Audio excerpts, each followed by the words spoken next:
আসলে আমি চাই সবসময় যেন সত্য, নিষ্ঠা এবং দুর্নীতির বাইরে থাকুক।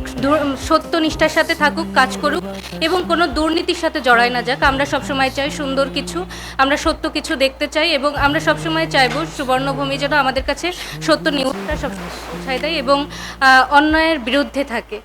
আমি এটা আশা করছি এবং আরও যেটা আশা করছি সেটা হচ্ছে আমি চাই সুবর্ণভূমি প্ল্যাটফর্মটা অনেক বড় হোক, অনেক ভালো একটা প্রতিষ্ঠান গড়ে উঠুক এবং এই যে ছোট থেকে যেন অনেক বড় পর্যায়ে যাই। আমরা চাই খুলনা ডিভিশনের ভেতরে যেন যোগ্য একটা অবস্থানে সুবর্ণভূমি যেতে পারে। ফিরেছে আবার